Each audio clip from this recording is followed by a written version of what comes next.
In the final days of World War II, as Allied forces closed in on Nazi Germany, whispers began to emerge of a weapon so advanced, so revolutionary, that it could have changed the course of the war.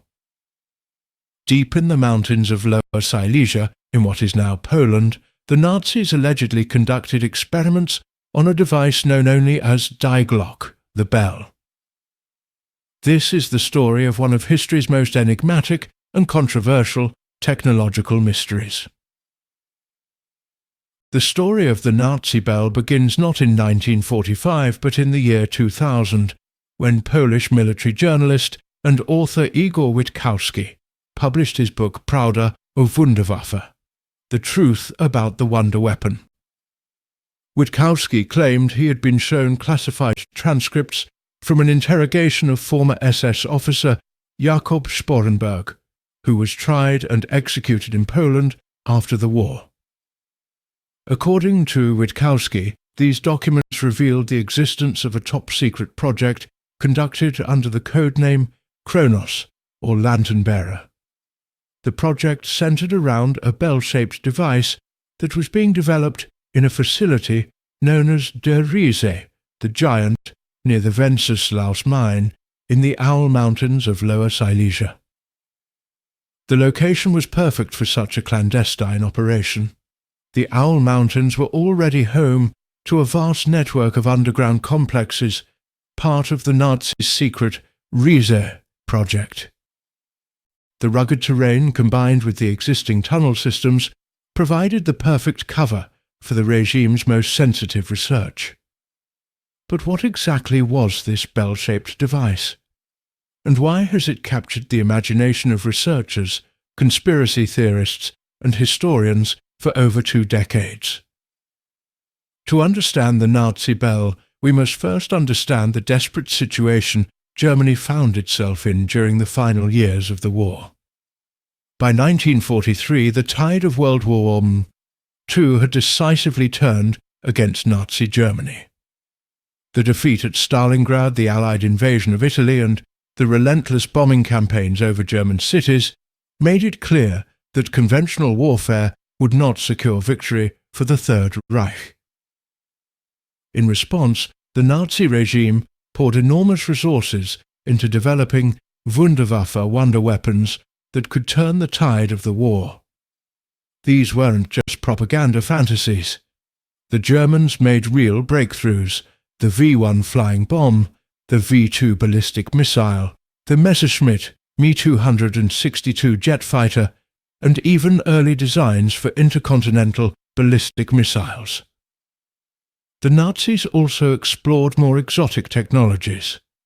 They researched sonic weapons, directed energy weapons, and advanced rocketry that wouldn't be matched for decades. Some of these projects were grounded in real science, others ventured into the realm of pseudoscience and desperation. It was within this context of frantic innovation and increasingly fantastical weapons programs that Die Glocke allegedly emerged. According to the accounts, this wasn't just another rocket or jet engine. This was something that challenged the very laws of physics as understood at the time. The Nazi regime had proven itself capable of developing revolutionary weapons technology. The V-2 rocket, after all, was the world's first long-range guided ballistic missile, and the first human-made object to reach space. If they could achieve that, what else might they have been working on in their secret underground facilities? According to Witkowski's account from the alleged Sporenberg interrogation transcripts, Die Glocke was approximately 9 feet wide and 12 to 15 feet high. The device was made of a hard, heavy metal and shaped like a bell, hence its name. The outer casing was allegedly covered in a ceramic material. Inside the bell were 2 counter-rotating cylinders that contained a mysterious substance the Nazis called Serum 525. This violet-coloured mercury-like liquid was supposedly highly radioactive and extremely dangerous. The cylinders would spin in opposite directions at high speed during the experiments. The device reportedly required enormous amounts of electrical power. Some accounts suggest it needed its own dedicated power plant. When activated, the bell allegedly emitted a pale blue glow and produced a humming sound. The area around it would become freezing cold, and a strange crystalline substance would form on nearby surfaces. But the most disturbing aspects of the bell experiments were their effects on living tissue. According to the accounts, the first test subjects were plants and animals. The results were horrific. Test subjects would decompose into a black gooey substance within hours of exposure. Later experiments allegedly involved human test subjects, prisoners from nearby concentration camps. At least 5 of the scientists working on the project reportedly died during the experiments. The official cause of death varied, but all seemed related to exposure to whatever radiation or energy the bell was producing. The bell was allegedly tested in a specially constructed chamber. The walls were lined with ceramic tiles, and the floor was designed for easy drainage, presumably to wash away the remains of failed experiments. After each test, the chamber had to be thoroughly cleaned and the tiles often replaced. What was Die Glocke supposed to do? This is where the story enters truly speculative territory, but the theories are fascinating. Some researchers suggest the bell was an attempt to manipulate gravity or create an anti-gravity field. Others propose it was experimenting with time dilation or even time travel. The theoretical basis for these claims often references the work of legitimate physicists from the era. In the 1920s and 1930s, scientists like Hermann Oberth and Burkhard Heim were exploring exotic physics concepts. Einstein's theories of relativity had opened up new possibilities for understanding space and time. Could the Nazis have been attempting to weaponize these theories? Some proponents of the Nazi bell story point to a controversial physics concept called the torsion field or spin field. In this theory, rotating masses or electromagnetic fields could produce gravitational effects. The counter-rotating cylinders filled with a heavy, mercury-like substance could theoretically create such fields. Mercury has unique properties. It's extremely dense, electrically conductive, and has unusual quantum mechanical characteristics. Some researchers have suggested that Zerum, 525 inches, might have been a mercury isotope, or a mercury compound mixed with radioactive materials. Another theory suggests the bell was a particle accelerator, or a device for studying high-energy physics. The 1940s saw the birth of particle physics as a field. The Nazis certainly had talented physicists, including several Nobel laureates who remained in Germany during the war. However, mainstream physicists and historians are deeply skeptical of these theories. The energy requirements described for the bell seem impossibly high for 1940s technology. The effects attributed to it, gravity manipulation, time dilation, remain beyond our capabilities even today, 8 decades later. Yet the believers counter, what if the Nazis had made a breakthrough? What if they had stumbled upon some principle of physics that we still don't fully understand? After all, they did create the world's first practical jet fighter and ballistic missile. Perhaps the bell was another such leap forward, one that was lost when the facility was destroyed and the scientists disappeared. To understand the Nazi bell story, we must examine the location where it was allegedly housed, the Wenceslaus mine and the Derisa complex in the Owl Mountains of Lower Silesia, Poland, formerly part of Germany. The Derisa project was very real. Starting in 1943, the Nazis began constructing a massive underground complex in this region. The project employed thousands of forced labourers from concentration camps, including prisoners from the notorious Gross-Rosen camp. The complex consists of several interconnected facilities spread across the mountainous terrain. There are underground tunnels, reinforced concrete structures, and mysterious circular foundations whose purpose remains unclear. The scale of the construction is staggering. Some tunnels extend hundreds of meters into the mountains. One structure in particular has become the focus of Nazi Bell researchers. A circular concrete framework known as the Henge, due to its resemblance to Stonehenge. This structure sits on a hillside near the Wenceslaus mine. It consists of a concrete ring with internal supports, and the entire structure shows signs of exposure to extreme heat. Proponents of the Bell theory point to several unusual features of the henge. The concrete shows a greenish discoloration which some claim is evidence of exposure to radiation or exotic energy fields. The ground around the structure is bare of vegetation even today. The concrete itself appears to have been subjected to intense heat. Some sections look almost melted or vitrified. Could the henge have been a test stand for the Bell? The structure's dimensions roughly match the described size of the device. Its isolated location, reinforced construction, and apparent exposure to extreme conditions make it an intriguing piece of physical evidence. However, skeptics offer alternative explanations. The structure could have been a cooling tower for industrial equipment, a foundation for a water tower, or part of the complex's ventilation system. The heat damage and discoloration might simply be the result of the structure's destruction by retreating German forces in 1945. What we know for certain is that the Nazis invested enormous resources into the WWII complex. The official explanation is that it was intended as an underground headquarters for Hitler or as a secure facility for weapons production. But much about the complex remains mysterious, and large sections have never been fully explored. Every advanced weapons program needs brilliant minds behind it, and the Nazi Bell was supposedly no exception. According to various accounts, the project was headed by SS General Hans Kammler, one of the most mysterious and powerful figures in the Nazi war machine. Kammler was an engineer and architect who oversaw many of the Nazis' most ambitious construction projects, including concentration camps and the underground facilities for the V2 rocket program.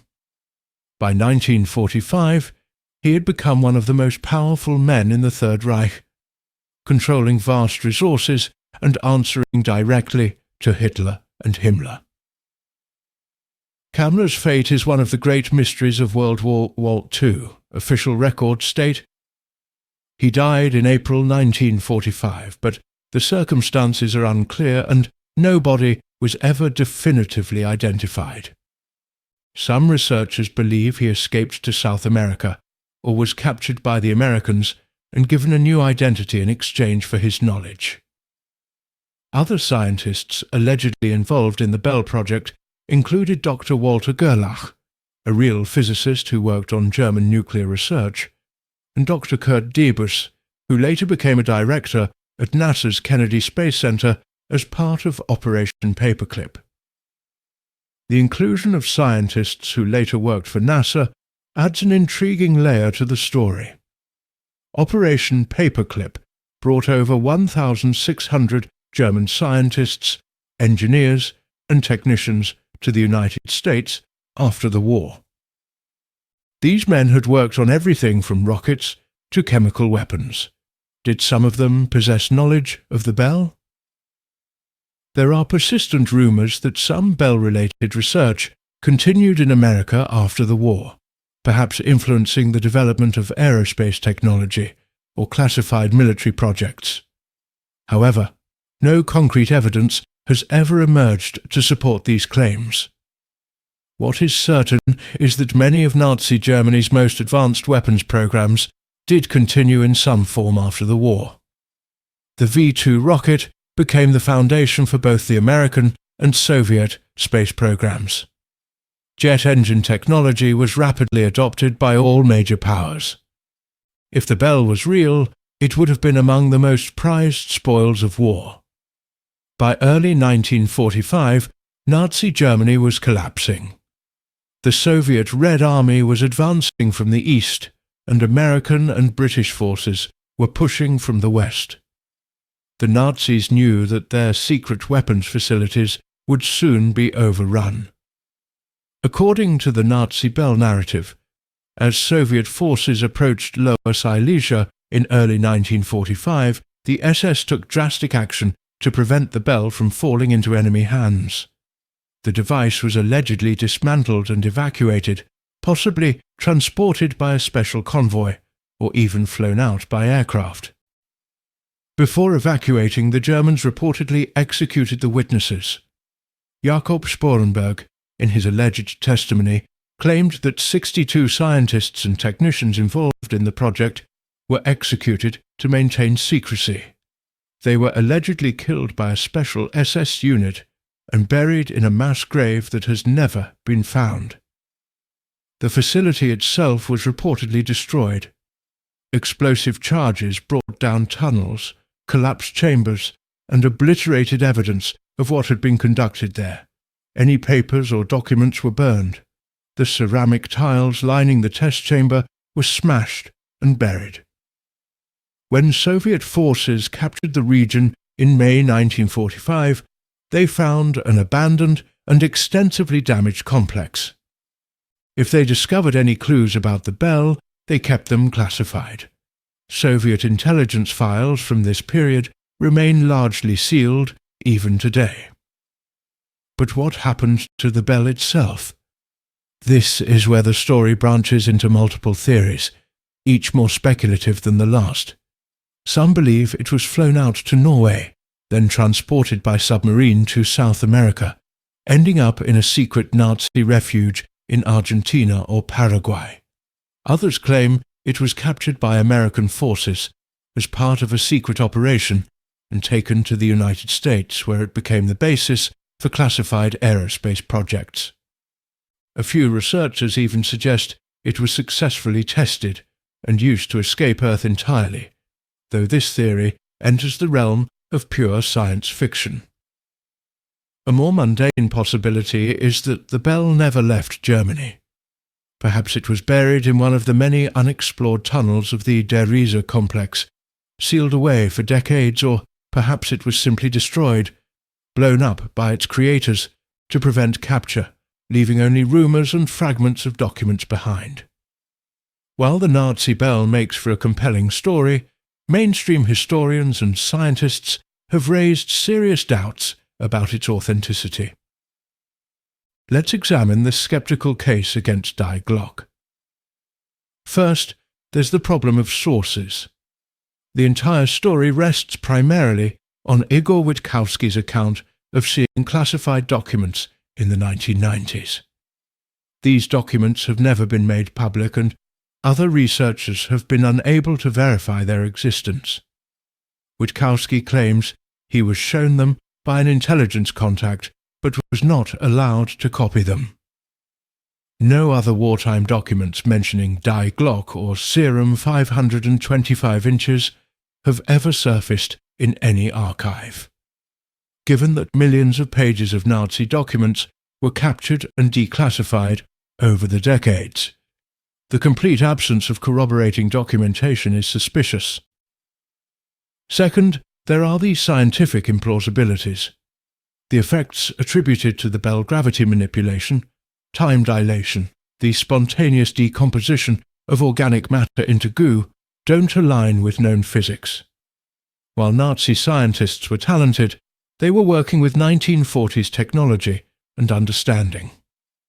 Third, many alleged details of the story don't hold up under scrutiny. The ceramic tiles that lined the chamber and showed unusual damage could have been ordinary industrial tiles from any facility. The mysterious serum 525 inches has never been identified or explained satisfactorily. No chemical or isotope matches the description. The henge structure, while unusual, can be explained as an industrial cooling tower or support structure. Similar concrete frameworks exist at other German industrial sites from the same era. The discoloration and heat damage could result from fire when the facility was destroyed. Fourth, some researchers have suggested that the Nazi bell is essentially a modern myth, a fusion of various real Nazi projects conflated with post-war UFO mythology.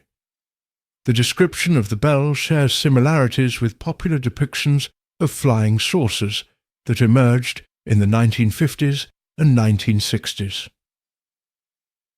Finally, there's the question of motive. Why would the Nazis invest massive resources in such an exotic and unproven technology when they desperately needed conventional weapons? By 1943 to 44, Germany needed tanks, aircraft and ammunition, not experimental physics projects with no clear military application. Despite these objections, the Bell story persists, perhaps because it touches on something deeper: our fascination with lost technology, secret history, and the idea that there might be more to the past than we've been told. Whether real or mythical, the Nazi bell has left an indelible mark on popular culture and alternative history. Since Witkowski's book appeared in 2000, Die Glocke has featured in countless documentaries, books, video games, and films. The bell appears in video games like the Call of Duty and Wolfenstein series, usually as a time machine or teleportation device. In these games, players must prevent the Nazis from using the bell to change history or open portals to other dimensions. Television shows, particularly those on cable channels devoted to mysteries and conspiracies, have produced numerous documentaries about the Nazi bell. These programs typically present the story as an unsolved mystery, interviewing believers and skeptics and visiting the actual sites in Poland. The sites themselves have become tourist attractions. The Owl Mountains and the WWII complex draw visitors interested in World War II history, underground facilities, and mysterious Nazi projects. Local guides offer tours of the tunnels and tell stories about the Bell experiments. The bell has also sparked serious research by some investigators. While mainstream academics generally dismiss the story, a small community of researchers continues to dig through archives, interview witnesses, and explore the physical sites looking for evidence. Some researchers have connected the bell to UFO phenomena, suggesting that if the device was real, it might have been an early attempt at anti-gravity propulsion. They point to reports of unusual flying objects seen over Germany in the final months of the war, and to post-war UFO sightings that some claim were actually tests of captured Nazi technology. The story has even influenced discussions about current military technology. When the US government acknowledged the existence of UFO encounters by military personnel in recent years, some immediately speculated about connections to recovered Nazi technology, like the bell. So what are we to make of the Nazi bell? After examining the evidence, the testimonies, and the theories, we're left with more questions than answers. For believers, the bell represents one of history's great cover-ups, proof that the Nazis and Nazis were far more advanced than we've been told, and that powerful secrets remain buried in classified files or hidden in unexplored tunnels. They see patterns in the evidence, the real construction projects, the missing scientists, the unusual structures, and the persistent rumors that have endured for decades. For skeptics, it's a cautionary tale about how legends are born. They see a story built on questionable sources, amplified by our fascination with Nazi mysteries, and shaped by the entertainment industry into something more exciting than the prosaic reality of a defeated regime destroying evidence of ordinary war crimes and failed weapons programs. Perhaps the truth lies somewhere in between. Maybe there was a project called Die Glocke, perhaps a conventional physics experiment or weapons test that took on legendary proportions through a combination of secrecy, wartime propaganda, and post-war mythologizing. What we can say with certainty is that the Nazi regime did pursue revolutionary weapons technology. They did construct massive underground complexes. They did conduct horrific experiments on prisoners. And they did have brilliant scientists working on projects that pushed the boundaries of contemporary science. Whether the Nazi bell was a genuine breakthrough in physics, a failed experiment, or simply a legend that emerged from the chaos of the war's end, it serves as a reminder of a dark chapter in human history and of our endless fascination with the mysteries that remain. The Nazi bell remains one of World War II's most intriguing enigmas. Until new evidence emerges, a document in a forgotten archive, a deathbed confession, or a discovery in those unexplored tunnels, Die Glocke, will continue to hover in that grey zone between history and legend, fact and fiction, science and speculation. The truth is still out there waiting to be discovered, or perhaps the truth was destroyed in 1945, and all that remains are echoes, rumours, and the whispers of a weapon that may never have existed at all.